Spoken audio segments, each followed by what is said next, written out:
Alright, Obantu wange amanya bwampita yekolera the number one music analyst in Uganda mugamba mutya obana ba mama kansubire nti muli bulungi olwalero ennaku z'omwezi ziri 16 omwezi ogw'ekkumi omwaka 2020 nga bweri wiki ya kujjukira omuzira w'eggwanga afire Bongole Lotaya eyasooka okuvayo n'ayasanguza mu lujjudde nti alina akawuka akali kaleeta obulwadde bwa mukenenya. Nange nsazeewo olunaku olwaleero tumujjukire mu ngeri bweti nga tusoma ekiwandiiko kye yasoma ng'ennaku z'omwezi 3 omwezi ogwokuna omwaka 1989 ku Sheraton Hotel e Kampala ng'ayatula nti alina siriimu bibi n'ebigambo bya fire Bongole Lotaya byonna nga bwe yabyogera. Bannayuganda bannange ekyannaku nnyo leero okubategeeza nti ekirwadde ekingoya kizuuliddwa nga ye siriimu. Amazima awatali kubuusabuusa kino mwenna kijja kubakanga naye ate nga kyekituufu nti nakwatibwa ekirwadde kino ekikambwe ekya mukenenya. Akulwange ndaba nga kano ke kasambattuko akakyasinze okubeera akanene mu bulamu bwange.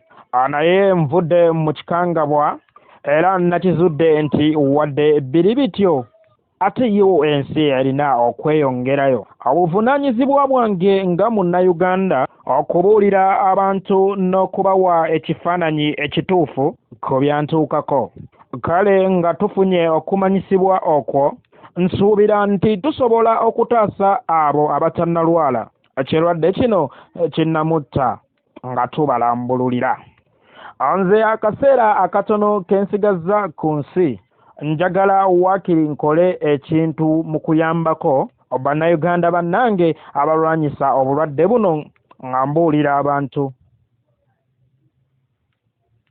Kyenkola kati kwe kuwa feesi nga bwe tukiyita mu Bulaaya nti bw'oyatula mu lwatu n'ogamba enkumulitu y'abantu ng'oyita mu mikutu gy'empuliziganya nti omuntu alina siriimu kijja kuyamba abwekiti. Wano fire yalaga ebintu bisatu bye bino wammanga. Ekisooka kireetera abantu okubeera abeegendereza yaabwe buli lunaku okwetangira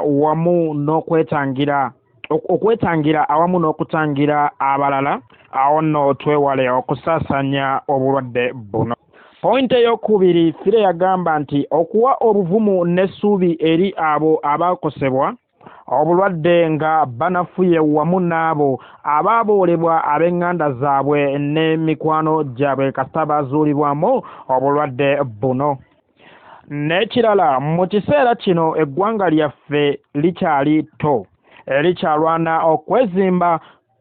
N'olwekyo kitwetaagisa ffenna omulwadde n'aliko obulemu tetuba na ndowooza ya kuwanika. Tulina kulwana mu ngeri yonna paka olunaku olusembayo. Nga omuyimbi era omuwandiisi ow'ennyimba nejjusa nti ennyimba nnyingi amagezi amaloboozi tebijja kuwulirwa. Omulimu gwange kyenkana agowedde naye nsuubiza nti nja kusigala nga nkola wadde kyetaaga okukubisaamu emirundi ebiri okulaba nga nkola kyonna ekisoboka okuweereza ggwe nnyange Uganda. Nze ku lwange fire Bongole Lotaya teri kuwanika, teri bya kuwanika bendera njeru eri siriimu nti mpanguddwa. Nja kufa nga nnwana kubeera mbadde nga nnwana.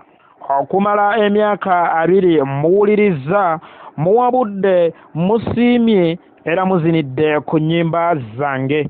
Omuyuganda mwonna mwenzigye amaanyi kuba mwenzigye bye nkoze mu mirimu gyange gyonna okuwandiika n'okutegeka mbadde n'ekifaananyi kya maama Uganda mu bwongo bwange. Fire yayongerako ng'abuuza nti ye abaffe naliyimbidde ani singa si maama Uganda. Serena gwe ninako busungu bwonna wadde nga nejjusa nti bannayuganda banzuula luvannyuma wadde nga mbaddewo emyaka 37 ng'omuntu. Emyaka 2 gye mbaddewo ng'omuyimbi namala kufulumya luyimba lwa Born Africa abantu ne balyoka bategeera nti wendi. Fire yayongerako n'agamba nti nali nakola dda ennyimba era nga ezo zennyini naziyimba mu buli kitundu ky'eggwanga ate nga tewaali kuvumbula bitone baproducer oba bamanager abayimbi bonna abannyambako mu mulimu gwange kale ndikyakulabirako ekikiikiridde abalala abangi. Abantu ba Uganda balina okuzuukuka balambule batambule era bawagire abayimbi abeetegefu okuweereza eggwanga naye ng'ate tebalina byetaagisa. Fire yayongerako n'agamba nti nalina okutambula olugendo oluwanvu ennyo okutegeka naye nga Fire yayongerako n'agamba nti nalina okutambula olugendo oluwanvu ennyo okutegeka naye nga tuze ku mulamwa gwa siriimu mpulira nga nteekeddwa okwetondera eggwanga nti ŋŋenda kuvaawo nga bitono ebikoleddwa naye singa nali mmanyi bye mmanyi kati ku siriimu naaliwandiise oluyimba olulungi ku bulwadde obwa Mukenenya. Neebaza batuze bannange nti mu mbeera yonna mumbeereddewo era ne mumpagira ng'omuyimbi singa simmwe saalikoze ekintu kyonna. Neebaza bazadde bange n'amaka gange abambeereddewo era ne banteerawo omugongo ne beetikka omugogo gw'omuyimbi omutambuze ataategeerwa. Neebaza bayimbi bannange ne bannabitone bonna okutwaliza awamu bwe tugabanye obwavu okulumwa omusana n'enkuba. Neebaza abaana bange abampagidde mu mbeera yonna mu bulungi ne mu bubi kuba babadde mpagiruwaga mu nnyimba zange.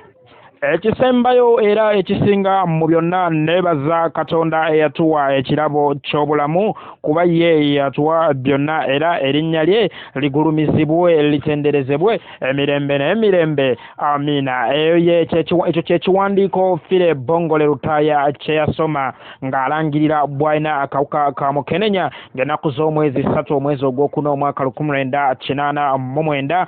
Ndowooza kati gy'emyaka 31 gye twakakuba kati amabega n'emyezi egigwiramu ddala. Fire Lutaaya anajjukirwa nnyo okubeera munnayuganda eyasooka okuvaayo n'ayogera mu lujjudde nga bw'alina akawuka akaleeta Mukenenya era n'atalaaga ensi kuba bannayuganda naddala ab'essaidi z'e Masaka baali balowooza nti ddogo livudde mu Tanzania ng'oli bw'alwala Mukenenya mu kifo ky'okudduka afune ku buweka obuweweezaako addukira mu ssabo era amaka mangi gaafiirwa abantu kubanga siriimu bwe yayingiranga nga gubeera muteeru mu maka nga gutta maama abaana era okukakkana nga ennyumba bagisibyeko olubugo mu mulyango ekitegeeza nti abaawano baggwawo. Amannya yenze yeekolera the number one music analyst. Mwebala okutambula nange olugendo luno ngenda kubaleetera n'ebyafaayo bya Fire Bongole Lutaaya byonna yasomerawa yazaalibwa ddi okuyimba kwe yakutandikirawa naye nga teweerabira nti Fire yafanga ennaku z'omwezi 15 omwezi ogw'e12 omwaka 1989 era nga wenjogerera